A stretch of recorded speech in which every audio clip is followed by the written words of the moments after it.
من الشيطان الرجيم. بسم الله الرحمن الرحيم.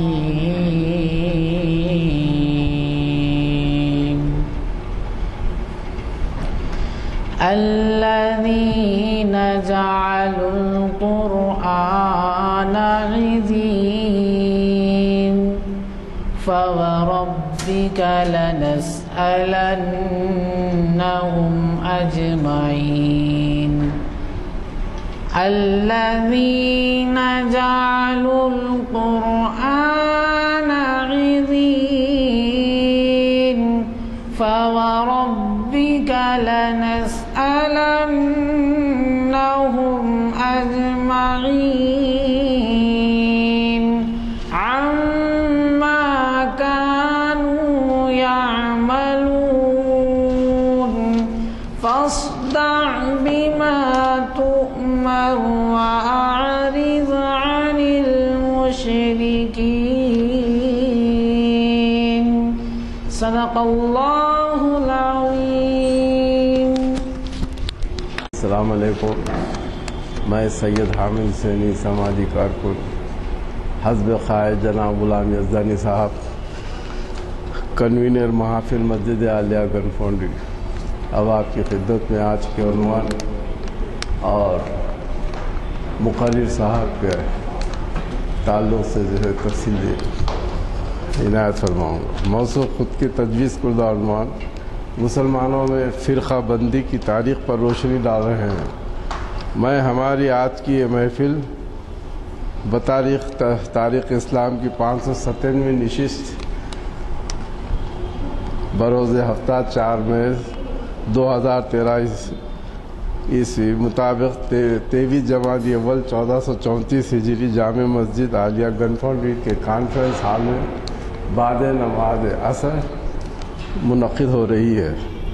حافظ و قاری محمد عرفان احمد صاحب کی خوش الہند قرت سے آغاز ہوا. میں محترم ڈاکٹر سید شاہد علی عباسی صاحب سے گزارش کرتا ہوں کہ وہ شہ نشین پر تشریف لائیں اور ہمیں اپنے خطاب سے سرفراز فرمائیں. الحمد للہ رب العالمین والصلاة والسلام على نبینا محمد وعلى آلہ واصحابہ وازواجہ وذریاتہ اجمعین. اللهم أرنا الحق حقا وارزقنا اتباعه وأرنا الباطل باطلا وارزقنا اجتنابه. بزرگوں اور دوستوں، آج کا موضوع بہت حساس بھی ہے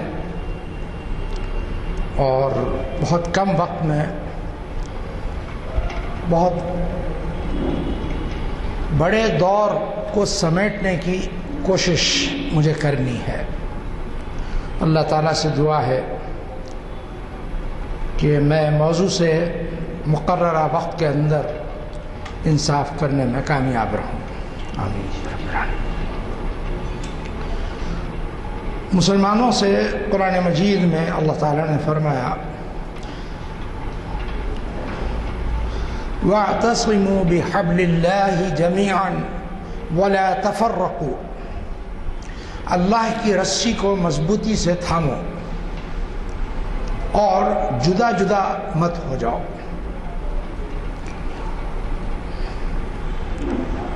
اور کئی مقامات کے اوپر اللہ تعالیٰ نے افتراق سے ممانعت والی آیات نزول فرمائیں اور یہ حکم دیا کہ مسلمان ایک جسد واحد کی طرح بن جائیں، بلکہ قرآن مجید کے اپنے الفاظ میں کل بنیان المرصوص، سیسا پلائی دیوار کی طرح بن جاؤ.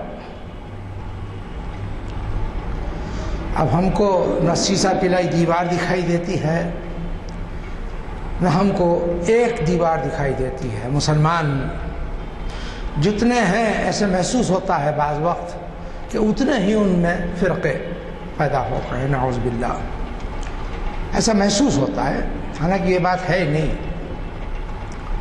اللہ کے رسول حضرت محمد مصطفیٰ صلی اللہ علیہ وسلم کو پہلے ہی بتا دیا گیا تھا، چنانچہ آپ نے اس بات کی پیشین گوئی بھی فرمائی تھی کہ یہود 72-73 فرقوں میں 71-72 فرقوں میں بٹ گئے. یہی حال نصارہ کا بھی ہے، جن کو آج ہم عیسائیوں کے نام سے جانتے ہیں، ورنہ یہ لفظ نہ قرآن مجید میں آیا، نہ احادیث میں آیا، نہ خود ان کی اپنی کتابوں میں آیا، لیکن ایک لفظ چل نکلا ہے اور ہم سب عیسائی بولتے ہیں ان کو. وہ مذہب جس کا حضرت عیسیٰ علیہ السلام سے کوئی تعلق نہیں سوائے نام کے. اور پھر یہ فرمایا کہ ان قریب تم بھی اسی طرح 73 فرقوں میں بٹ جاؤ گے. اس میں مختلف روایتیں ہیں 12 یا 13، اور ہر ایک کی سند کے اوپر علماء نے گفتگو کی ہے. میں نے آپ کے سامنے جو روایت پیش کی ہے جامع ترمذی کی ہے اور بالکل صحیح سند ہے. اس کے راوی ہیں حضرت ابو ہریرہ رضی اللہ تعالی عنہ. ان کے علاوہ دیگر اسناد میں جن صحابہ کے نام ملتے ہیں اس میں حضرت جابر بن عبداللہ ہیں، حضرت ابو الدرداء ہیں، حضرت علی ابن ابی طالب ہیں، اور حضرت عبداللہ ابن مسعود ہیں، حضرت عویمر ہیں. بہت سارے صحابہ کے نام ملتے ہیں. لیکن بعض اسناد میں، اسناد یعنی جس روایت کے سلسلے کے ذریعے ہم تک روایت پہنچی یا متن پہنچا، اس کو عربی زبان میں یا اصطلاح میں سند کہتے ہیں، یعنی اس پہ تکیہ کیے ہوئے ہیں. ایک دوسری اتھارٹی، وہ تیسری اتھارٹی، وہ چوتھی اتھارٹی، اس طرح.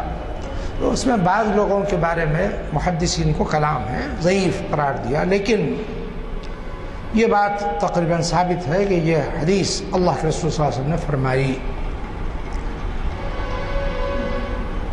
اور قرآن مجید کی میں نے آیتیں بھی بتائی کہ کل بنیان المرصوص، اور یہ فرمایا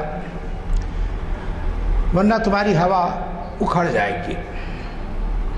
اور ایک مرتبہ اللہ کے رسول صلی اللہ علیہ وسلم صحابہ کے مجمع کو خطاب فرما رہے تھے. آپ نے ایک دم سے ایک بات کہی کہ وہ وقت یاد کرو جب تمہارا کیا حال ہوگا جب تم پر دنیا کی تمام قومیں ٹوٹ پڑیں گی. جس طرح مردار پر گدھ، چیل، کبے ٹوٹ پڑتے ہیں، اسی طرح تمہارے اوپر دنیا کی تمام اقوام ٹوٹ پڑیں گے. صحابہ کرام نے عرض کیا کہ کیا ہم تعداد میں کم ہوں گے؟ اللہ کے رسول حضرت محمد صلی اللہ علیہ وسلم نے ارشاد فرمایا نہیں، بہت بڑی تعداد ہوگی تمہاری، لیکن تمہاری ہوا اکھڑی ہوئی ہوگی.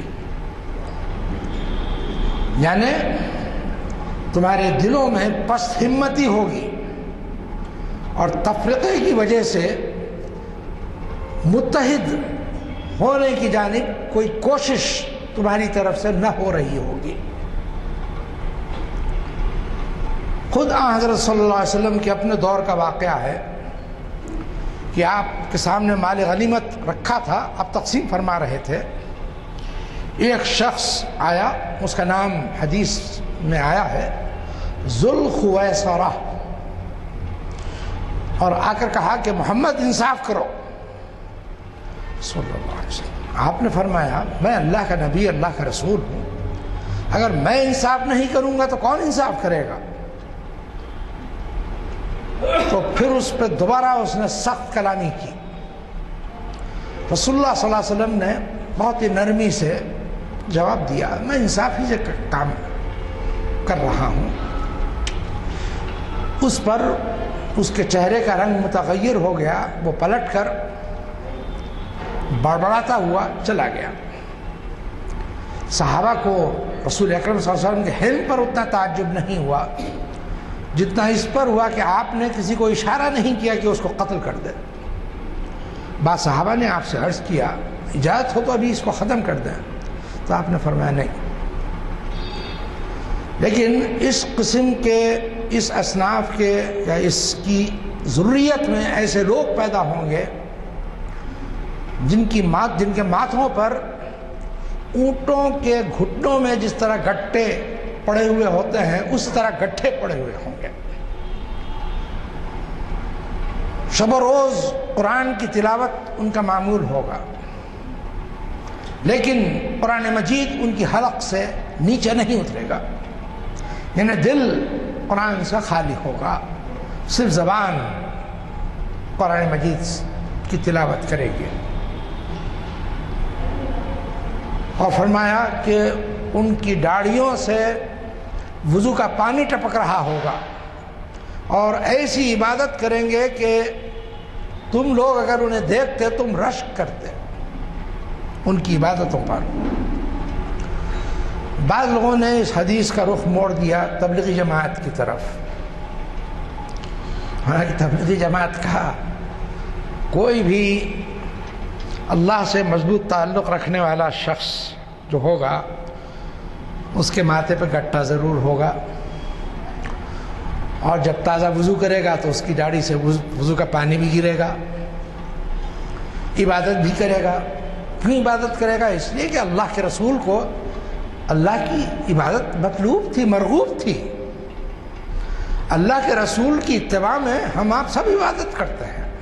کون ہے جو عبادت سے گریزاں ہے؟ تو صرف یہ بات نہیں ہے، اس کے اندر جو پیچھے جو اصل بات تھی وہ یہ کہ اللہ کے رسول کے عمل پر وہ اعتراض کر رہا تھا. اس چیز کو ذہن میں رکھیے اچھی طرح کہ قرآن پڑھ رہا ہے آدمی، نماز پڑھ رہا ہے آدمی، ہر وقت باوضو ہے آدمی، لیکن اگر اللہ کے رسول صلی اللہ علیہ وسلم کی کسی بھی بات پر یا ارشاد پر یا عمل پر اعتراض کرتا ہے تو اس کو اپنی عاقبت کے بارے میں سوچنا چاہیے. کلمہ تشہد پڑھ کر اللہ کے آگے گڑگڑانا چاہیے، توبہ کرنا چاہیے اور دوبارہ اسلام میں داخل ہونا چاہیے. اسی لیے علماء اللہ تعالیٰ ان کی ارواح کو جنت میں جگہ فرمائے، جگہ دے، اس پر اتفاق کیا ہے کہ اللہ ایمان کے معنی صرف یہ نہیں کہ قرآن کو مان لو، اللہ کے رسول کو اللہ کا رسول مان لو بس تمہارا ایمان پورا ہو گیا. نہیں، ایمان کے یہ معنی ہے کہ اللہ کے رسول حضرت محمد صلی اللہ علیہ وسلم کی پوری دعوت کو تسلیم کرو، اس کی تصدیق کرو. ایک جز کا بھی اگر انکار کیا تو اللہ کے پاس اس کا اندیشہ ہے کہ ایمانداروں میں نہ اٹھایا جائے. اللہ کے رسول اللہ کی طرف سے مامور تھے. آپ کا اٹھنا بیٹھنا چلنا پھرنا ہنسنا مسکرانا رونا لیٹنا لوگوں کے ساتھ خوش طبعی کرنا یہ سب آپ کی رسالت کا ایک جز تھا. جب آپ کے بارے میں فرمایا گیا لقد کان لکم فی رسول اللہ اسوۃ حسنہ تو صرف یہ نہیں کہ عبادت میں آپ کی پیروی کی جائے یا صرف ظاہری طور کے اوپر اپنے آپ کو اسی حلیے میں رکھا جائے. دل، اللہ کے رسول کا دل کیا کہتا تھا. جب صحابہ کرام آپ کے قریب کھڑے ہوتے تو آپ کے سینے سے ایسی آواز آتی جیسے آگ پر ہانڈی چڑھی ہو، دال کی ہانڈی چڑھی ہو اور چولہا سم کر دیا گیا ہو، ہلکی آنچ ہو اور وہ تھک تھک تھک تھک تھک تھک تھک کر رہی ہے. اگر آپ باورچی خانے گئے ہوں تو آپ نے اس کی آواز محسوس کی ہوگی. یہ اللہ کے رسول کے قلب کی کیفیت تھی. اور ظاہر ہے نماز اللہ سے ہم کلامی ہے تو اس سے زیادہ شرف والی اور کیا بات ہو سکتی ہے. یہ چیز نہیں تھی. اصل چیز کیا تھی؟ اللہ کے رسول کے فعل پر وہ معترض ہوا تھا. اس چیز کو ذہن میں رکھیے اچھی طرح. اس کے بعد آپ نے یہ بھی فرمایا، بعض روایتوں میں آتا ہے کہ اس کی قوم میں جہاں کہیں لوگوں کو پاؤ اس کی ذریت میں سے تو وہ فتنہ ہوں گے جہاں کہیں پاؤ ان کو قتل کرو، منتشر کر دو۔ پھر یہ فرقہ بن کر اس کی ذریت میں سے لوگ اٹھے۔ جب حضرت علی اور حضرت امیر معاویہ رضی اللہ تعالی عنہما کے درمیان صلح ہوئی اور دونوں گروہ اپنے اپنے مقامات کے اوپر لوٹ گئے، ایک گروہ حضرت علی کی اپنی فوج سے الگ ہو گیا اور آہستہ آہستہ اس کی تعداد بڑھ گئی، اور اس نے یہ کہنا شروع کیا ان الحکم الا للہ، حکم بننے کی قدرت تو صرف اللہ کو ہے، حکم بننا صرف اللہ کو زیب دیتا ہے۔ علی ابو موسیٰ الاشعری کو حکم بنا کر نعوذ باللہ ثم نعوذ باللہ کافر ہو گئے، معاویہ عمر بن العاص کو حکم بنا کر کافر ہو گئے، اور جن جن لوگوں نے ان کی موافقت کی وہ بھی سب کافر ہو گئے، اور پھر ان لوگوں نے خود حضرت علی کے خلاف بغاوت کر دی۔ حضرت عبداللہ ابن عباس نے حضرت علی سے اجازت طلب کی۔ عبداللہ بن وہب ان کے جو پہلا امیر تھا، خوارج، یہ گروہ کیا کہلایا؟ خوارج، خارجی خوارج، کیونکہ اسلام کے دائرے سے نکل گیا، خروج کیا اس نے۔ اس کے بعد عبداللہ ابن عباس گئے، قیمتی لباس میں ملبوس تھے، دیکھتے ہی ایک شخص نے بڑے طنزیہ انداز میں کہا رسول اللہ کے چچزاد بھائی، آپ تو بڑا قیمتی لباس، فاخرانہ لباس پہن کر آئے ہیں۔ حضرت عبداللہ ابن عباس نے قرآن مجید کی ایک آیت پڑھی جس کا مفہوم کچھ یوں تھا کہ پوچھئے کہ بھلا اللہ کی ٹھہرائی ہوئی طیب چیزوں کو کون حرام قرار دے سکتا ہے؟ خاموش ہو گئے۔ پھر کہا کہ اگر تم لوگوں کا بات کرنے کا ارادہ ہو تو میں ٹھہروں، اور اگر اسی طرح کی بات ہونی ہے تو پھر بہتر یہ ہے کہ نہ تمہارا وقت ضائع ہو نہ میرا وقت ضائع ہو، میں واپس چلا چلوں۔ تو عبداللہ بن وہب نے کہا نہیں، بات ہوگی، تشریف رکھیے آپ، بٹھایا ان کو۔ حضرت عبداللہ ابن عباس نے کہا کہ بتاؤ تم کو اعتراض کیا ہے؟ حضرت علی کے کس فعل پر تم کو اعتراض ہے؟ تو انہوں نے کہا کہ معاویہ کے خلاف علی نے جنگ کی۔ ہاں کی جنگ۔ معاویہ کافر تھے؟ نہیں تھے۔ مسلمان تھے؟ ہاں مسلمان تھے اور مسلمان ہیں۔ تو ان کے خلاف جنگ کی، نمبر ایک۔ نمبر دو، ان کی عورتوں اور ان کی بچیوں اور ان کے سامان کی تقسیم نہیں کی،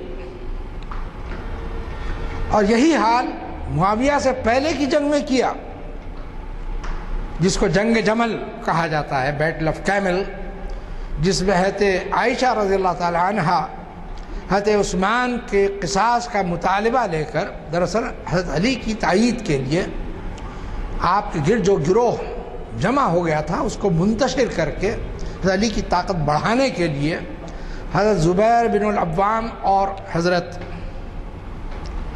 طلحہ کے ساتھ تشریف لائی تھیں۔ ایک طرف حضرت آپ کا جو اونٹ تھا، ایک طرف حضرت زبیر دوڑ رہے تھے اور دوسری طرف حضرت طلحہ دوڑ رہے تھے۔ ذرا سوچیے آپ، تینوں جنتی ہیں، بی بی عائشہ بھی جنتی، حضرت طلحہ بھی جنتی، حضرت زبیر بھی جنتی۔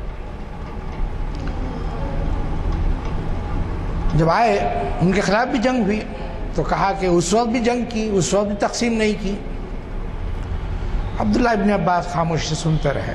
کہا آپ کی بات پوری ہو گئی؟ کہا کہ ہاں۔ حضرت عبداللہ ابن عباس نے قرآن مجید کی ان آیات کی طرف توجہ دلائی جن میں اللہ تعالیٰ نے فرمایا کہ اگر مسلمانوں کے دو گروہ ایک دوسرے سے لڑ پڑیں تو ان میں صلح کرا دو۔ کہا کہ قرآن کی اس آیت کو مانتے ہو؟ نہیں مانتے ہو تو کافر ہو جاؤ گے۔ کہا کہ مانتے ہیں۔ پھر دوسرا سوال کیا، یہ بتاؤ مال غنیمت میں بی بی عائشہ کس کے حصے میں جاتی ہیں؟ تم میں سے کون ہے جو اپنے حصے میں ان کو طلب کرتا؟ اگر کہو گے میرے حصے میں کوئی بھی آگے بڑھ کر کہے تو وہ کافر. ام المومنین کو اپنا حرم بنانا کفر ہے. قرآن مجید نے ان کو امہات المومنین کہا.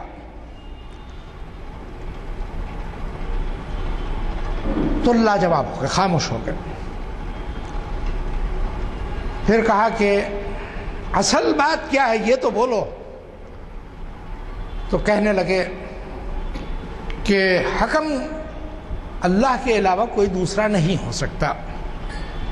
حضرت عبداللہ ابن عباس نے قرآن مجید کی تیسری آیت پڑھی جس میں اللہ تعالیٰ نے فرمایا کہ اگر شوہر اور بیوی کے درمیان نا اتفاقی اس حد تک پہنچ جائے کہ دونوں میں جدائی تک کا احتمال پیدا ہو جائے, اس وقت مرد کی طرف سے ایک حکم اور عورت کی طرف سے ایک حکم مقرر کرو, اور اگر وہ اصلاح چاہتے ہوں تو اللہ تعالیٰ راستہ بتا دے گا.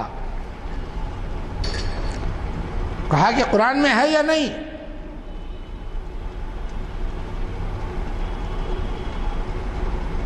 عبداللہ ابن عباس کا سوال تھا شوہر اور بیوی کا معاملہ جو خالص نجی نوعیت کا ہوتا ہے, اللہ تعالیٰ نے اس میں جب حکم مقرر کیا تو یہاں تو مسلمانوں کے دو گروہ برسر پیکار ہیں, ان کے درمیان صلح کرانا یہ تو قرآن کا عین مطلوب ہے. یہ کیسے کافر ہو گئے؟ بس اس بات کے اوپر تقریباً 10,000 لوگ اس جماعت کے ہٹ گئے اور حضرت علی کی جماعت سے جا کر مل گئے. لیکن عبداللہ بن وہب اپنی جگہ جمع رہا اور جب تک زندہ رہا فتنہ انگیزی کرتا رہا. ان کے آہستہ آہستہ کئی گروہ بنے, فرقے در فرقوں میں بٹتے چلے گئے. تقریباً 7 فرقے ان کے بنے. ایک نافع بن ازرق ایک لیڈر کا نام تھا, ان کے قائد کا نام تھا, اور عجیب و غریب عقائد رکھتا تھے وہ. یعنی اس کے نزدیک اب جو کتابوں میں لکھا ہوا ہے وہ عرض کر رہا ہوں, اور خدا کرے غلط لکھا ہو, یہ بھی خیال آتا ہے کہ اپنی بچیوں سے یا اپنے بیٹوں سے ماں نکاح کر سکتی یا بیٹیوں سے باپ نکاح کر سکتا. نعوذ باللہ, پتہ نہیں کہاں سے مسئلہ نکالا تھا. تو ازارقہ کے نام سے یہ گروہ ایک مدت تک غالب رہا ایک خاص علاقے میں. اس کے بعد آہستہ آہستہ نام و نشان مٹ گیا اس کا. دوسرا فرقہ جو خوارجی سے نکلا اس کا نام تھا اباضی. یہ عبادیہ فرقہ ایسا ہے جو دوسرے خوارج کے فرقوں کے مقابلے میں قدر توازن کی طرف مائل ہے, اور یہ سلسلہ ان لوگوں کا اب تک قائم ہے. اور بحرین اور قطر وغیرہ میں اسی مسلک کے جاننے والے لوگ ہیں. وہاں کے سلطان کا بھی یہی مسلک ہے, عبادی مسلک ہے. اور اس مسلک کے علماء نے تفسیروں کے اوپر کتابیں بھی لکھی ہیں, بہت ساری تفاسیر بھی لکھی ہیں, فقہ کی کتابیں بھی ہیں ان کے پاس, اور اچھے علماء بھی ہوئے ہیں. ہم اس پہ بعد میں بات کریں گے کہ اسباب کیا ہو سکتے ہیں ان لوگوں کے الگ ہونے کے. دوسرا فرقہ جو حضرت حسین کی شہادت کے بعد اٹھا وہ مختار بن ابی عبید ثقفی, یا بعض جگہ مختار بن عبید الثقفی نام بتایا گیا ہے, جو حضرت علی جو بنو امیہ کے ساتھ تھا, لیکن حضرت حسین کی شہادت نے اس کو تڑپا دیا تھا. اور خاص طور پہ اس بات نے کہ کہیں کوئی رد عمل نہیں, جیسے آج کچھ ہوتا ہے, مسلم امت کروٹ بدل کے سو جاتی ہے. پھر وہی حال سبط رسول کا وہی حال ہوا. تو اس نے محمد بن حنفیہ سے بات کی جو حضرت علی ہی کے صاحبزادے تھے، لیکن آپ کی ایک اہلیہ جن کا نام حنفیہ تھا، ان سے آپ پیدا ہوئے تھے، تو اسی لیے ماں کی طرف ان کی نسبت کی جاتی ہے محمد بن حنفیہ. بہت بڑے عالم تھے، اور یہاں ہندوستان میں اور دیگر علاقوں میں جو علوی حضرات ہیں وہ دراصل محمد بن حنفیہ ہی کی اولاد ہیں، وہی سلسلہ چلا آ رہا ہے. لیکن ان کا حضرات حسنین سے بہت قریبی تعلق رہا، کیونکہ وہاں پہ عربوں میں سوتیلا پن کوئی چیز نہیں سمجھی جاتی. بہت معمولی سی چیز ہے، ایک ساتھ کئی بیویاں رہتی ہیں، سب کے بچے رہتے ہیں، سب ایک ہی باپ کی اولاد ہیں، سب کو ایک ہی سمجھا جاتا ہے. تو یہی حال محمد بن حنفیہ کا بھی تھا. انہوں نے بھی حضرت حسین کو سمجھانے کی کوشش کی تھی. عبداللہ ابن عباس نے یہ فرمایا تھا کہ اگر مجھے امید ہوتی کہ میں اس کے پیر پکڑ لوں گا تو وہ رک جائے گا تو بخدا میں اس کے لیے بھی تیار تھا، لیکن انہوں نے اپنا ذہن بنا لیا ہے. حضرت عبداللہ ابن عمر نے روکا، بہت روکا، لیکن حضرت حسین کو شاید حضرت علی کا وہ کلمہ یاد تھا جو حضرت عبداللہ ابن مسعود کی وفات کے بعد جب حضرت علی نے مدینہ سے کوفہ دارالخلافہ منتقل کیا تو فرمایا کہ اللہ ابن ام عبد، عبداللہ ابن مسعود کو کہا جاتا تھا ابن ام عبد، کی مغفرت فرمائے. اس نے تو کوفے کو علم سے بھر دیا. علم الگ چیز ہے، عمل الگ چیز ہے.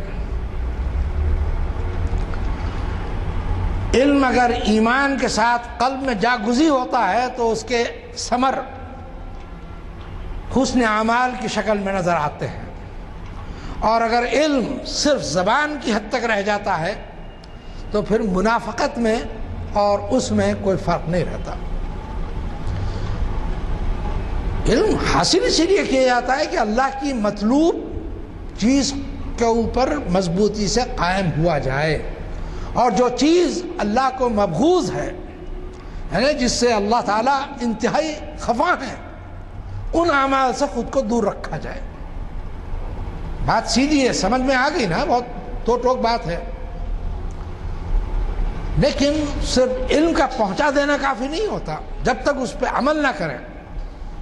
چنانچہ ان لوگوں نے حضرت حسین کے نام خطوط لکھے، آپ کو دعوت دی. جب آپ روانہ ہوئے تو جو لوگ جوش دلا کر آپ کے ساتھ چلے تھے ایک ایک کر کے وہ رخصت ہونے لگے. راستے میں جب دیکھا قریب پہنچنے لگے عراق کے، اور عبید اللہ بن سعد بن ابی وقاص کی فوج نے گھیر لیا، اور اس کے پاس عبید اللہ بن زیاد کا حکم آیا کہ اگر تم مزید کوتاہی کرو گے بیعت لینے میں تو پھر مجھ سے برا تمہارے لیے کوئی دوسرا نہ ہوگا. اس نے حضرت حسین کو آگے بڑھنے سے روک دیا.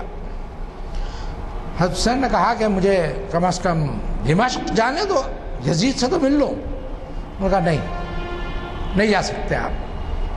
کہا کہ ٹھیک ہے مجھے واپس جانے دو. کہا کہ نہیں، واپس بھی نہیں جا سکتے آپ. تو کہا کہ میں اپنے ساتھیوں کو رخصت کر سکتا ہوں. ہاں. کہا کہ آپ رخصت کر سکتے ہیں. یہ پوری ایک اسٹریٹجی کے تحت ہو رہا تھا. اور جیسے ہی حضرت حسین نے محسوس کیا کہ یہ لوگ کیوں ان لوگوں کے جارحانہ رویے کی خاطر موت سے گلے لگائیں، اجازت دے دی جانے کی. اب ان بے حیا مسلمانوں کے اوپر آج بھی مجھے غصہ آتا ہے جن لوگوں نے خاموشی سے اپنے اپنے گھر کا رخ کیا. جاتے جاتے اگر بولتے جاتے کہ نواسہ رسول دشمنوں میں گھرا ہوا ہے، اٹھو ہتھیار لے کر اٹھو، اس کی مدد کے لیے پہنچو۔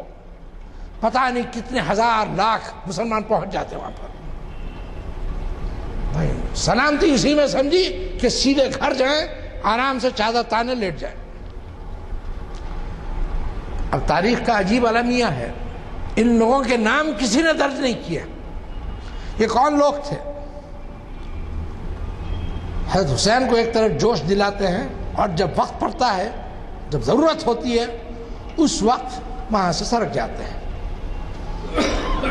بہرحال نواسۂ رسول عجیب و غریب حالات میں شہید کیے جاتے ہیں، اور رونا ہوتا ہے تو یزید کے گھر میں رونا ہوتا ہے۔ جب لٹا ہوا قافلہ یزید کے پاس پہنچتا ہے، حکم یہی دیتا ہے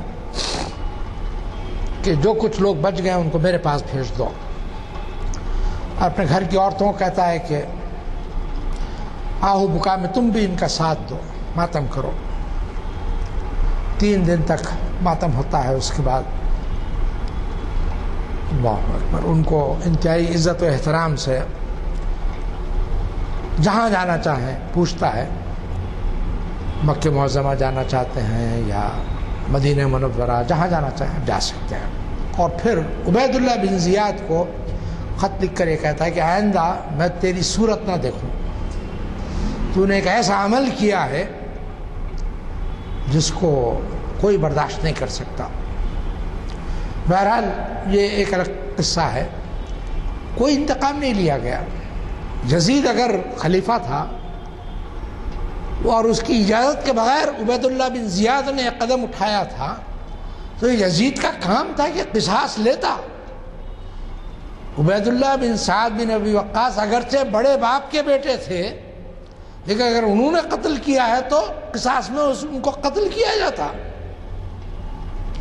شمر نے قتل کیا ہے، اس کو قتل کیا جاتا، اور عبید اللہ بن زیاد کے کہنے پر قتل کیا ہے، اس کو قتل کیا جاتا۔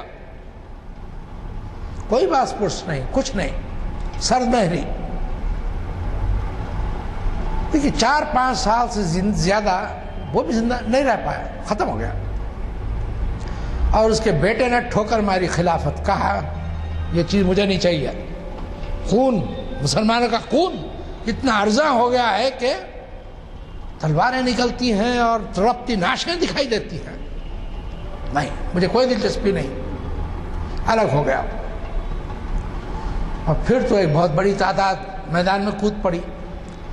اسی دوران مختار بن عبید محمد بن حنفیہ سے ملتا ہے، ان کو کہتا ہے کہ میں اہل بیت سے محبت کرتا ہوں اور میں چاہتا ہوں کہ حضرت حسین کا قصاص لیا جائے۔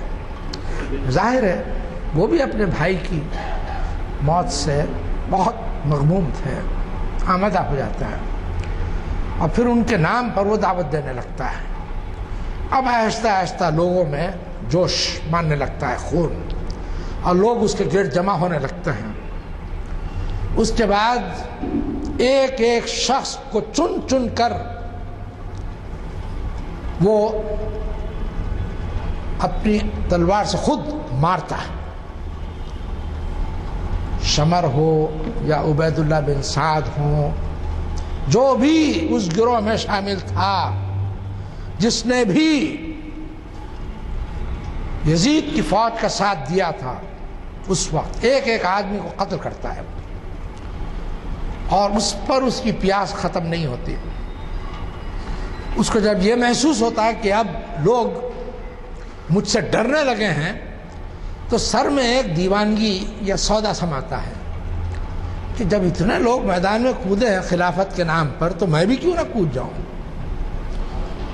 چنانچہ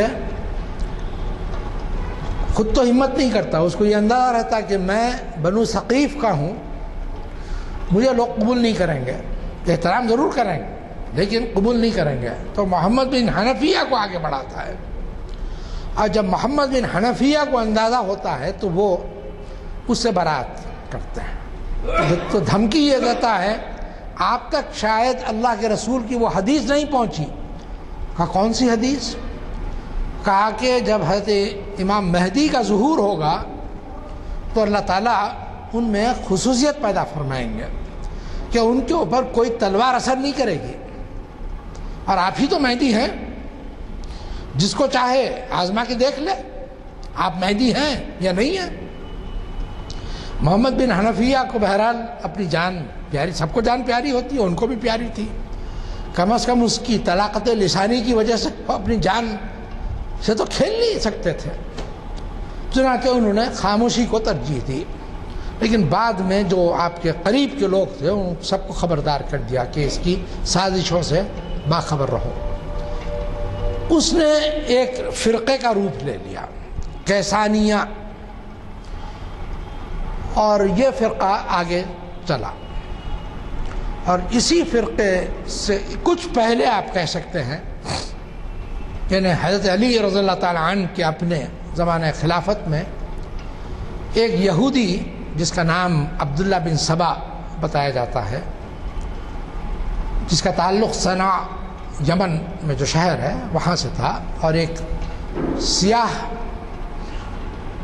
باندی کا لڑکا تھا، وہ یہودی تھا، اس نے اسلام قبول کیا، اور قبول کرنے کے بعد حضرت علی کے ساتھ شامل ہو گیا، حضرت علی کی فوج میں شامل ہوا، ساتھیوں میں شامل ہوا، اور پھر آہستہ آہستہ اس نے یہ خبر پھیلانی شروع کی کہ حضرت ابو بکر ہوں یا عمر یا عثمان، یہ تینوں کے تینوں غاصب تھے،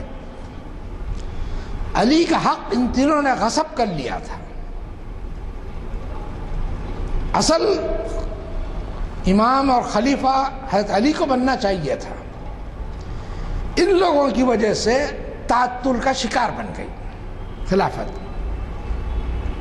ورنہ اگر مناسب وقت پر حضرت علی کا انتخاب ہو جاتا تو پھر مسلمانوں کو آزمائشوں کا سامنا نہ کرنا پڑتا بآسانی۔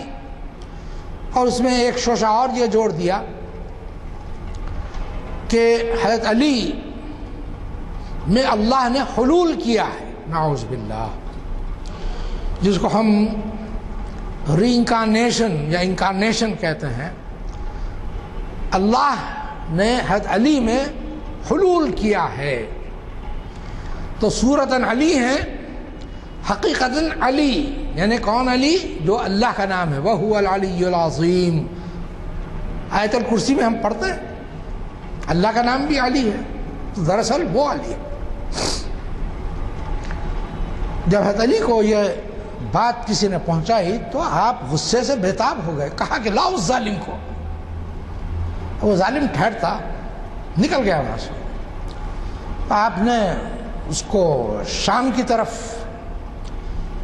پہلے بھیجا، پھر لوگوں نے کہا کہ شامی اپنے ساتھ اس کو کر لیں گے تو آپ کی طاقت کمزور ہو جائے گی، تو حضرت علی نے پھر اس کو شہر بدر کر دیا اور کہا کہ اگر میں اس پر قابو پاؤں تو اس کو زندہ جلا دو، لیکن پھر وہ حضرت علی کے پاس نہیں پھٹکا، بلکہ جب حضرت علی کی شہادت کی خبر اس کو پہنچی تو کہنے لگا کون کہتا ہے کہ علی شہید ہو گئے؟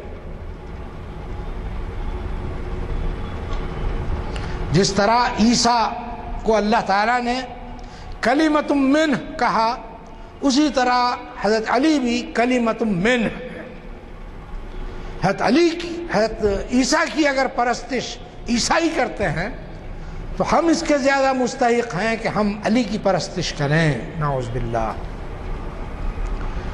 اور پھر بہت ساری فضولیات اس میں بیان کرنا شروع کی اور مسلمانوں میں تفرقہ پیدا کرنا شروع کر دیا۔ اب کہا جاتا ہے کہ یہودی سازش تھی، لیکن اب ایک شخص کی سازش کو اگر ساری قوم کی سازش بتایا جائے اور اس پر کوئی ثبوت یا شہادت نہ فراہم کی جائے تو ایک تعلیم کی حیثیت سے مجھے تعامل ہوتا ہے اس کو ماننے میں۔ ممکن ہے یہودی ذہن کی سازش ہو، یہ بات کہی جائے تو شاید بات صاف ہو۔ بہرحال پھر یہ بحث چلی، جب مختار کا خاتمہ ہوا تو کچھ اور لوگ کھڑے ہوتے گئے آہستہ آہستہ، اور ان میں خوارج نے موقع بموقع 7 گروہ میں تقسیم ہو گئے، اسی طرح جو اپنے کو امامی یا شیعان علی یا شیعان حسین جن لوگوں نے کہا، ان لوگوں میں بھی تقسیم ہوتی چلی گئی۔ اجمالی طور پہ میں اتنا عرض کروں آپ سے کہ ایک گروہ جو حضرت علی زین العابدین کے صاحبزادے حضرت امام زید بن علی کو اپنا امام مانتا ہے اور ان کے علم اور ان کے تفقہ اور ان کے تدین میں یقین رکھتا ہے، جی وہ زیدی کہلائے۔ اور یہ عام طور کے اوپر حضرت یعنی اہل سنت سے بہت قریب رہے، اہل السنہ والجماعہ سے بہت قریب رہے لوگ۔ انہی کے بہت بڑے بڑے علماء پیدا ہوئے۔ اب اس آخر زمانے میں امیر محمد بن اسماعیل الیمانی، اسی طرح ان سے پہلے ابراہیم الوزیر، اور پھر یمانی کے بعد یمانی نے تو ایک قصیدہ بھی لکھا تھا محمد بن عبد الوہاب کی مدح میں، لیکن جب ان کو پتہ چلا کہ محمد بن وہاب مسلمانوں کو قتل کر رہا ہے اور ان کا مال تقسیم کر رہا ہے لوگوں میں، تو انہوں نے اپنا قصیدہ واپس لے لیا، کہا کہ میں اس سے رجوع کرتا ہوں۔ محمد بن علی الشوکانی بہت بڑے عالم۔ بہرحال تو یہ لوگ عام طور پہ اہل السنہ والجماعہ سے بہت قریب رہے۔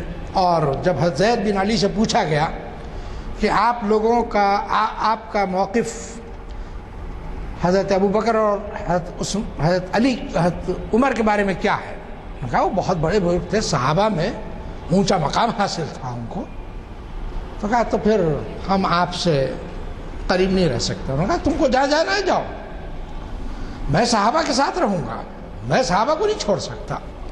چنانچہ انہوں نے صحابہ کو ترجیح دی، انہوں نے بغاوت کو ترجیح دی۔ پھر وہ شیعہ الگ ہٹے اور پھر ان میں مزید تقسیمیں ہوئیں۔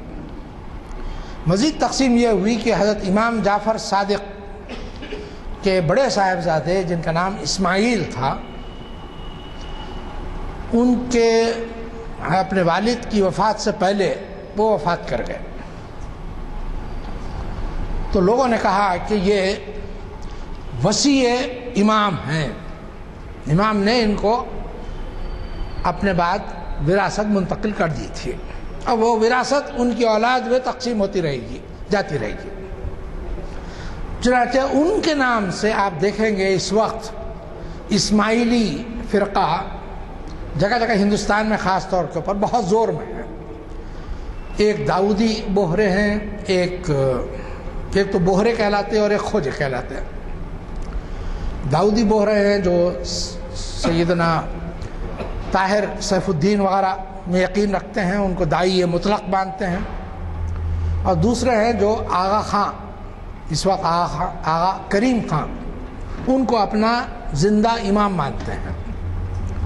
اور ایک عجیب و غریب موقف یہ ہے ان لوگوں کا کہ امام جو کرے وہی شریعت ہے، اس کے لیے اللہ تعالیٰ نے ہر چیز مباح کر دی۔ اور دلیل کیا ہے؟ دلیل یہ ہے کہ جس طرح اللہ کے رسول صلی اللہ علیہ وسلم کو 4 منکوحات کا پابند نہیں رکھا، اسی طرح امام کے اوپر بھی کسی چیز کی حرمت باقی نہیں رکھی۔ چنانچہ موجودہ آغا خان کے دادا ڈرنکس لیتے تھے، شراب پیتے تھے، اور مسکرا کے کہتے تھے کہ میرے منہ میں جانے کے بعد شراب نہیں رہتی، پانی بن جاتی ہے۔ اور یہ لوگ یقین رکھتے تھے اس پہ کہ وہ جو کہتے ہیں وہ سچ کہتے ہیں۔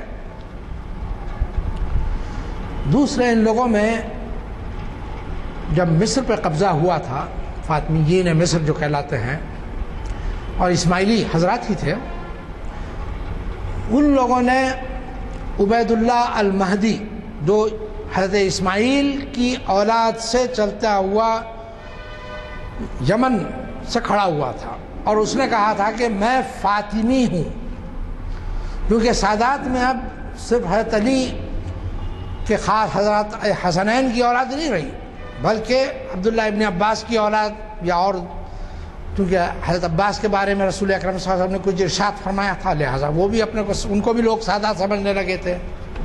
حضرت جعفر طیار کی اولاد جو تھے ان کو بھی سادات شمار کرنے لگے تھے۔ محمد بن حنفیہ جن کا بھی میں نے ذکر کیا، علوی حضرات جو ہوتے ہیں وہ بھی اپنے کو سادات یا لوگ ان کو سادات کہتے تھے۔ ہاشمی جو عام طور کے اپنے نام کے ساتھ لگاتے ہیں لوگ، ان کے بارے میں تحقیق یہی ہے کہ یہ حضرت محمد بن حنفیہ کی اولاد میں ہیں، اور کچھ لوگ ان میں اپنے کو ہاشمی لکھتے ہیں، کچھ لوگ اپنے کو علوی لکھتے ہیں۔ خیر، تو یہ ایک گروہ جس نے کہا کہ شریعت کے دو پہلو ہوتے ہیں، قرآن کے بھی دو پہلو ہوتے ہیں، ہر چیز کے دو پہلو ہوتے ہیں، ایک ظاہر ہوتا ہے ایک باطن ہوتا ہے۔ شریعت کا ظاہری پہلو تم لوگوں کے لیے ہے، شریعت کا باطنی پہلو ہمارے لیے ہے۔ جس طرح ہم وضو کرتے ہیں پانی سے، یا اگر پانی نہ ملے تو تیمم کرتے ہیں مٹی سے، یہ کہتے تھے کہ صرف مٹی پانی کے اوپر اکتفا نہیں ہے، بلکہ اگر ہوا سے کر لو یا دھوپ میں تھوڑی دیر کھڑے ہو جاؤ، دھوپ سے بھی بدن پاک ہو جائے گا، ختم۔ کسی چیز میں غسل وغیرہ کی بھی اتنی حاجت نہیں ہے۔ اور ان کے پاس کے ایک بہت بڑے فقیہ سمجھے جاتے ہیں قاضی نعمان، اتفاق سے ان کا نام بھی نعمان تھا، جیسے حضرت امام ابو حنیفہ کا نام نعمان تھا، اور انہوں نے بہت ساری کتابیں لکھی ہیں، بہت، اور واقعہ یہ ہے کہ بہت اونچے پائے کے عالم نظر آتے ہیں۔ بس اس ایک پہلو کو اگر چھوڑ دیں کہ اصل نماز دل کی نماز ہے، یہ ظاہری ارکان کا تو نام رکھ لیا ہے، یہ صورت نماز ہے، اصل نماز دل کی نماز۔ تم لوگ صورت نماز پہ اکتفا کرو، ہم دل کی نماز پہ اکتفا کرتے ہیں۔ صوفیہ حضرات میں بعض لوگوں میں یہ نظریہ کافی پاپولر ہوا، اور بعض گمراہ صوفیہ نے اس کو قبول کر لیا۔ حالانکہ نماز ظاہری اور باطنی دونوں طرح ہی ادا کرنی ہے۔ جس وقت ظاہری طور پر ارکان ادا کیے جائیں، اس وقت بھی دل اللہ کی خدمت ہی میں حاضر رہنا چاہیے، یہ ضروری ہے۔ پاکی سے مراد صرف ظاہری بدن کی پاکی نہیں ہے، بلکہ دل کو پاک رکھنا چاہیے۔ دل، دماغ، روح، یہ سب، ان سب کی پاکی مقصود ہے۔ ایمان کہاں رہتا ہے؟ ایمان کہاں رہتا ہے؟ دل میں رہتا ہے ایمان۔ جہاں ایمان ہو اور آدمی اس میں اتنی قوت نہ ہو کہ وہ تمیز کر سکے حق اور باطل کے درمیان، تو وہ کس کام کا؟ تو بہرحال یہ سلسلہ ان لوگوں میں چلا، اور اسماعیلی حضرات آج بھی ہیں، ایک اور فرقہ بھی ہے، ان میں تین کے تو میں نے آپ کو دو کے نام بتائے ہیں، ایک فرقہ اور بھی ہے، وہ تعداد میں بہت کم ہے، اور یمن میں ان کے بھی بانی، یہ سمجھیے ان کے دائی رہتے ہیں۔ اسی طرح ایک فرقہ شیعہ حضرات میں جو سب سے زیادہ مشہور ہوا وہ رافضی، رفض کہتے ہیں عربی میں انکار کرنے کو۔ انکار کرنے کے معنی کیا ہوئے کہ جو ابو بکر اور عمر اور عثمان کی خلافت کی حقیت سے انکار کر دے، کہ وہ غاصب تھے، یہ مانے، یعنی ان سے اظہار براعت کرے، جس کو یہ لوگ اپنی زبان میں تبرہ کہتے ہیں، نام لے لے کر گالیاں دیتے ہیں خلفائے راشدین کو، خاص طور پر تین خلفاء کو۔ تو ان کے پاس یہ ایک جز ہے، ضروری ہے۔ اسی طرح ان کے پاس یہ بھی تقیہ کسے کہتے ہیں؟ تقیہ کہتے ہیں خوف سے، جان، مال یا کسی اور چیز کے خوف سے۔ ضروری نہیں کہ حق بات ظاہر کر دے، آدمی مخفی رکھ سکتا ہے۔ تو ان کے پاس فرض ہے کہ اپنا شیعہ ہونا مخفی رکھیں، کسی غیر شیعہ پر اظہار نہ کریں کہ میں امامی ہوں، یا میں جعفری ہوں، یا میں اثنا عشری ہوں۔ یہ تینوں ایک ہی فرقے کے نام ہیں۔ حضرت امام جعفر صادق کو خود ان کی اپنی زندگی میں اتنے کلمات ان سے منسوب کر دیے کہ وہ پریشان ہو گئے۔ کوئی آتا کوئی دوسرا آتا، تیسرا آتا، کہتا سنا ہے آپ نے یہ فرمایا، سنا ہے آپ نے یہ فرمایا، سنا ہے آپ نے یہ فرمایا. پریشان ہو گئے وہ. حتیٰ کہ گستاخوں نے ان تک سے پوچھ لیا کہ آپ کا خیال ابو بکر کے بارے میں کیا ہے؟ انہوں نے کہا وہ تو بہت نیک آدمی تھے، وہ جن کے دست و بازو عمر اور علی ہوں، اور جن کو اللہ کے رسول نے رفاقت غار کے لیے چنا، منتخب کیا، اور یہ فرمایا لا تحزن ان اللہ معنا. قرآن مجید میں آیا ہے. جب اللہ نے نقل کیا، میں اس کے بارے میں اپنی برے خیال کیسے رکھ سکتا ہوں؟ یہ ذہن میں رکھیے، حضرت ابو بکر صدیق کی جن بیوی سے حضرت قاسم بن محمد بعد میں تولد ہوئے تھے، قاسم بن محمد نہیں، محمد ان کا نام تھا، تو وہ ان سے حضرت علی نے نکاح کر لیا تھا، تو وہ حضرت علی کے ربیب ہو گئے تھے. حضرت علی ہی کے پاس تربیت ہوئی ان کی، اور وہ بڑے شائق تھے کچھ عہدہ وغیرہ پانے کے لیے. حضرت علی نے چنانچہ ان کو دمشق کا پروانہ دے کر رخصت کیا. امیر معاویہ نے جیسے ہی معلوم ہوا ان کا شکار خود اپنے ہاتھ اب چڑھ کر آ رہا، انہوں نے ختم کر دیا. ان کے صاحبزادے ایک تھے، ان کا نام تھا محمد، قاسم بن محمد. انہوں نے خلفاء اور یعنی فقہ میں اور سیرت میں اور حدیث میں اور قرآن مجید کی تفسیر میں بڑا اونچا نام پیدا کیا. بہت بڑے عالم تھے. اپنے باپ کا حشر دیکھا تھا انہوں نے، لہٰذا اپنے آپ کو صرف دین کی خدمت کے لیے یکسو کر لیا. حضرت علی کے تربیت یافتہ تھے، کیسے نہیں ہوتے. حضرت حسنین کی قربت ملی تھی، کیوں نہ فیض یاب ہوتے. بہرحال بہت اونچا نام رہا. فقہائے سبع جو کہلاتے ہیں مدینہ کے، ان میں ان کا شمار تھا. یہ تو میں نے اجمالی طور کے اوپر آپ کو تاریخ کچھ بتائی فرقوں کی. ان میں کچھ فرقے ایسے ہیں جو ہٹ کر اعتقاد کی بنیاد کے اوپر، عقیدہ جن کا الگ رہا. جیسے ایک فرقہ تھا، اس نے یہ کہا کہ اللہ تعالیٰ نے ہم سب کی تقدیر لکھ دی ہے، اللہ نے جو لکھ دیا ہے ہم چاہ کر بھی اس کے خلاف نہیں کر سکتے، لہذا ہم گناہ کرنے پر بھی مجبور ہیں. جب مجبور ہیں تو ہم سے باز پرس کیسی؟ یہ فرقہ کہلایا جبریہ. اس کے بالکل برخلاف دوسرا فرقہ نکلا. اس نے کہا کہ انسان کو اللہ نے اختیار دیا ہے، فمن شاء فلیؤمن ومن شاء فلیکفر. اللہ نے اختیار دیا ہے، بس جو چاہتا ہو ایمان لے آئے اور جو چاہے کفر اختیار کرے. تو جبریہ نے صرف ان آیات کو پکڑ لیا جن سے اللہ کی قدرت اور جباریت ثابت ہوتی تھی، اس کو پکڑ لیا. حالانکہ انسان کا عمل اللہ کے عمل کے مقابلے میں بالکل کوئی حیثیت ہی نہیں رکھتا، اور اللہ تعالیٰ نے وہ لکھا ہے جو ہونے والا ہے.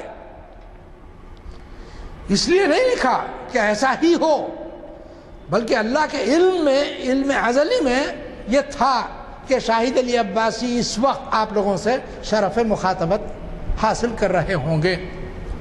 چنانچہ میں موجود آپ سے خطاب کر رہا ہوں. یہ اللہ کے علم میں پہلے سے تھا، تو یہ چیزیں اللہ کو ازل سے معلوم ہے، کون کون کب کب کہاں کہاں پیدا ہوگا، کیا کیا گزرے گا، ہر چیز معلوم ہے اللہ تعالیٰ کو قیامت تک، بلکہ قیامت کے بعد تک ساری چیزوں کا اللہ کو علم ہے. وَأَحَاطَ اللَّهُ بِكُلِّ شَيْءٍ عِلْمًا. اللہ نے خود فرمایا قرآن مجید میں، اللہ کے علم نے تمام اشیاء کا احاطہ کر رکھا ہے. اس سے کھل کر کیا کہیں؟ وَاللَّهُ بِكُلِّ شَيْءٍ عَلِيمٌ. اللہ کو ہر چیز کا علم ہے. تو علم کے مطابق اللہ تعالیٰ نے لکھ لیا. ان لوگوں نے اس کو دوسرا موڑ دے دیا. مطلب یہ کہ اپنے گناہ کو جسٹیفائی کرنے کے لیے ایک یہ پیترا نکالا اس کے اندر. قدریہ نے کہا کہ نہیں، اللہ نے اختیار دیا ہے، اور انسان، man is the author of his own action. انسان خود عمل کرتا ہے، خود ارادہ کرتا ہے، خود عمل کرتا ہے، اس میں اللہ کا عمل دخل کچھ نہیں. اتفاق میں آپ کو لطیفہ سناتا ہوں، شاید اذان کا وقت ہو رہا ہے، کہ حضرت علی سے لوگوں نے پوچھا کہ انسان کو کتنا اختیار حاصل ہے؟ حضرت علی نے کہا ایک پیر اٹھائیے، آپ نے ایک اٹھایا، کہا آپ دوسرا بھی اٹھاؤ، دوسرا نہیں اٹھا سکے، تو بس اتنا اختیار حاصل ہے۔ مطلب ایک پیر اٹھانے کی قدرت حاصل ہے، جب وہ پیر نیچے رکھو گے تو پھر دوسرا پیر اٹھا سکتے ہو، ہاتھ دونوں اٹھا سکتے ہو، لیکن پیر زمین پر ٹکے ہونا ضروری ہے۔ یہ تو خیر اس وقت کے زمانے کی بات تھی۔ آج آپ کو معلوم ہے ساری چیزیں، کشش ثقل جو ہے اس کی وجہ سے گریویٹیشنل فورس چاند پر الگ ہے، زمین پر الگ ہے، اسپیس میں تو آدمی تیرتا رہتا ہے، وہ کچھ جس رخ پہ وہ مڑ جاتا ہے، اس کو کچھ اختیار ہی نہیں رہتا اپنے اوپر۔ تو یہاں پر جب اللہ تعالیٰ نے اختیار دیا ہے، یہ اختیار کس کی طرف سے دیا گیا ہے؟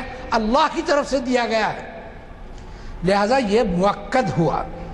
لیکن اس پہ یہ کہنا کہ اللہ تعالیٰ ان کا خود عمل میں کوئی تعلق ہی نہیں ہے، اللہ کا ہے تعلق۔ بسا اوقات ایسا ہوتا ہے کہ انسان کسی کام کے کرنے کا ارادہ کر کے نکلتا ہے، لیکن راستے میں اس کا ذہن بدل جاتا ہے، وہ واپس ہو جاتا ہے۔ یا کبھی ایسے ہوتا ہے کہ کسی کام کے کرنے کا ارادہ کر کے نکلتا ہے، لیکن راستے میں مختلف رکاوٹیں پیدا ہوتی ہیں، نہیں کر پاتا۔ کیوں؟ اللہ کی مشیت اس کے ساتھ نہیں ہے۔ وَمَا تَشَاءُونَ إِلَّا أَن يَشَاءَ اللَّهُ رَبُّ الْعَالَمِينَ۔ اللہ نے تو ان لوگوں نے ایسی آیتوں کو چھوڑ دیا، قدریہ نے اور جبریہ نے دوسری آیتوں کو چھوڑ دیا جن میں انسان کو اختیار دیا گیا۔ اللہ تزر وازرۃ وزر اخری، اللہ نے فرمایا، یا اللہ نے فرمایا وَأَن لَيْسَ لِلْإِنسَانِ إِلَّا مَا سَعَىٰ۔ ارے کھلی آیتیں موجود ہیں، تو قرآن مجید کے بعض حصے پر ایمان لانا، بعض کو قبول کرنے سے انکار کرنا، یہ فہم و دانش کے خلاف ہے، یہ یہودیوں کی روش ہے۔ افتؤمنون ببعض الکتاب وتکفرون ببعض، اللہ تعالیٰ نے ان کو تنبیہ کی کہ تم کتاب کے کچھ جز پر تو ایمان لے آتے ہو اور کچھ کا انکار کرتے ہو، یہ کیسا ایمان ہے؟ اگر تورات بھی تمام یہاں اللہ کی طرف سے، اور یقیناً تھی اللہ کی طرف سے، تو پورے کو قبول کرو۔ اور میں ایک بات یہاں مختصر کہہ کے اجازت لوں گا، وہ یہ کہ اللہ تعالیٰ نے جگہ جگہ یہودیوں کی کمزوریاں بتائی ہیں، لیکن صرف کمزوریاں نہیں بتائی ہیں، یہ ذہن میں رکھیے۔ نصارہ کے بھی بہت سارے اعمال بتائے ہیں، لیکن صرف کمزوریاں نہیں بتائی ہیں، یہ عدل کے خلاف ہوتا اللہ کے۔ اللہ تعالیٰ نے عدل ہے، اللہ تعالیٰ کا نام عدل ہے۔ اللہ سے زیادہ انصاف کون کر سکتا ہے؟ اس سے زیادہ علم کسی کے پاس نہیں، لہذا انصاف اس کی صفات کا تقاضا ہے۔ چنانچہ اس نے عیسائیوں اور یہودیوں کا جب مقابلہ فرمایا اس زمانے میں، جب اس وقت قرآن مجید نازل ہو رہا تھا، تو فرمایا کہ ان لوگوں میں عیسائی تمہارے زیادہ قریب ہیں، یہ اس لیے کہ ان لوگوں میں قسیسین اور رہبان پائے جاتے ہیں۔ قسیسین کون؟ جنہوں نے اپنی زندگی اللہ کو خوش کرنے کے لیے وقف کر دی ہو، عبادت کے لیے وقف کر دی ہو، مخلوق خدا کی خدمت کے لیے وقف کر دی ہو، جن لوگوں نے دنیا کو تیاگ دیا ہو، دنیا کی نعمتوں کو تیاگ دیا ہو، جس کو رہبانیہ فرمایا گیا قرآن مجید میں۔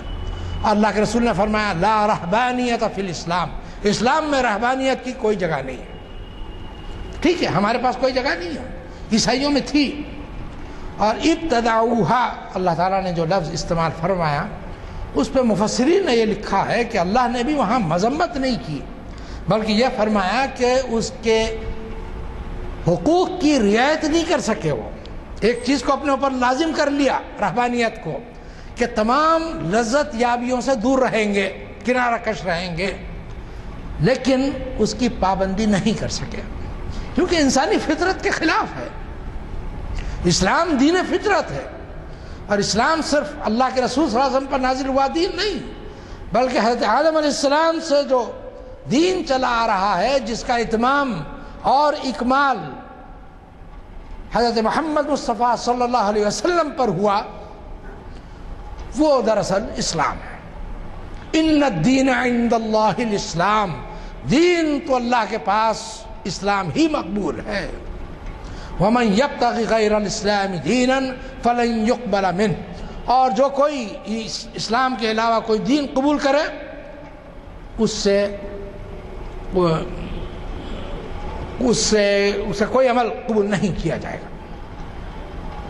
اور میں یہ عرض کر دوں آپ سے کہ ہمارے پاس علماء اور فقہاء کے تقوی کا یہ عالم تھا کہ علی بن مدینی کہتے تھے کہ میرے والد فلاں عقیدے کے ہیں، میں ان کی وراثت میں سے کچھ حصہ کچھ بھی نہیں لوں گا، ایک دینار ایک درہم نہیں لیا۔ حضرت یحییٰ یہ امام بخاری کے استاد تھے۔ امام بخاری کے دوسرے استاد جو امام احمد بن حنبل کے خاص ساتھی تھے، عمر میں بڑے تھے اور بہت بڑے عالم تھے، آپ اندازہ نہیں لگا سکتے۔ 10 لاکھ احادیث ان کو یاد تھیں پوری سند کے ساتھ۔ اللہ اکبر۔ ان کے والد قدری تھے، تو فرماتے تھے اللہ کے رسول صلی اللہ علیہ وسلم سند سے بیان کرتے ہوئے، قدریۃ ہم مجوس ہذہ الامہ، قدریہ میری امت کے مجوس ہیں۔ مجوس کسے کہتے ہیں؟ ایران میں جو میجینز کہلاتے ہیں ان کو مجوس کہتے ہیں، مجوسی۔ تو کہتے تھے کہ وہ تو لادین تھا میرا باپ، اس کی وراثت سے میرا کیا تعلق، ایک حبہ نہیں لیا۔ تو آج بھی اس قسم کی فضا بن رہی ہے کہ بہت چھوٹی چھوٹی باتوں کے اوپر فرقے بن جاتے ہیں۔ ہم سمجھتے ہیں اہل حدیث ایک نیا فرقہ ہے، کوئی نیا فرقہ نہیں ہے، کوئی نیا فرقہ نہیں ہے۔ علماء کی ایک بہت بڑی تعداد صحابہ کرام، تابعین، تبع تابعین اور ائمہ مجتہدین کے زمانے سے آج تک یہ کہتی رہی کہ اگر ہم کو راست قرآن اور حدیث سے مسائل استنباط کرنے پر قدرت حاصل ہے تو ہمارے اوپر واجب ہے کہ ہم اس صلاحیت کا استعمال کریں، اور اگر ہم میں یہ قدرت حاصل نہیں ہے تو ہم خود بھی گمراہ نہیں ہو سکتے، دوسروں کو بھی گمراہ نہیں کر سکتے، اس لیے ہم اجتہاد کرنے سے بچیں گے، اور فقہا کے اقوال میں سے جس قول کو قرآن اور حدیث سے قریب کر پائیں گے اس کو اختیار کریں گے۔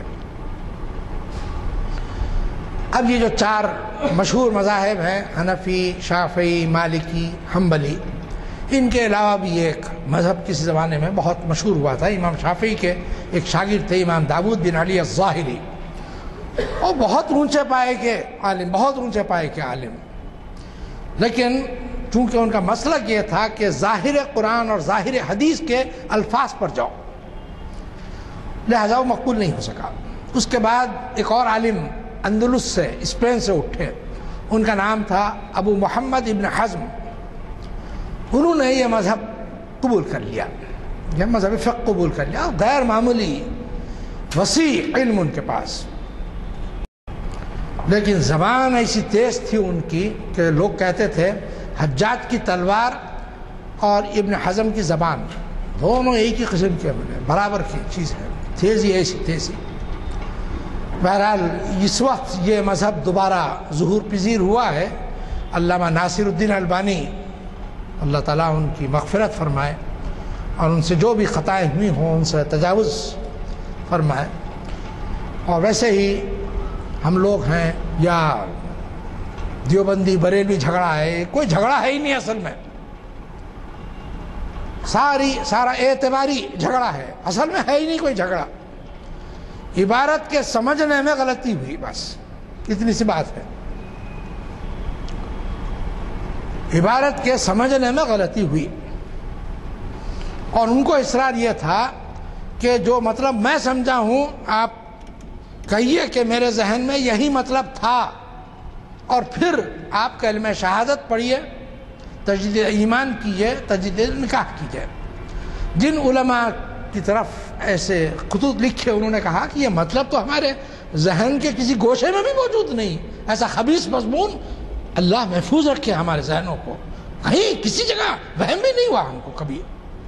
اب وہ ان سے منسوب کی گئی وہ چیزیں، باقی سب ایک ہیں، اصول جہاں تک ہے، طریقہ جہاں تک ہے، سب الحمدللہ ایک ہیں۔ اللہ تعالیٰ مسلمانوں میں دوبارہ اتحاد کی فضا بنائے، اللہ تعالیٰ مسلمانوں میں اتحاد کی روح پھونکے، اللہ تعالیٰ مسلمانوں کو فروعی اختلافات سے بچنے کی توفیق عطا فرمائے، نزاعی مسائل سے بچنے کی توفیق عطا فرمائے، اور اصولی مسائل جو اللہ کو اور اللہ کے رسول کو مطلوب ہیں ان کو قبول کرنے، ان کا علم حاصل کرنے اور ان کے مطابق اپنی زندگی، اپنے افکار کو ڈھالنے کی توفیق عطا فرمائے۔ وآخر دعوانا الحمدللہ رب العالمین۔ السلام علیکم۔ محمد اسحاق کمال قادری صاحب مخاطب فرما رہے ہیں۔ یہ بڑا اہم عنوان ہے اور آپ اس سے بخوبی واقف ہیں کہ دنیا تمام میں ایسی سازشیں ہو رہی ہیں جس سے کہ اسلام کو کمزور کرنا مطلوب ہے۔ بہرحال بہت اہم عنوان ہے۔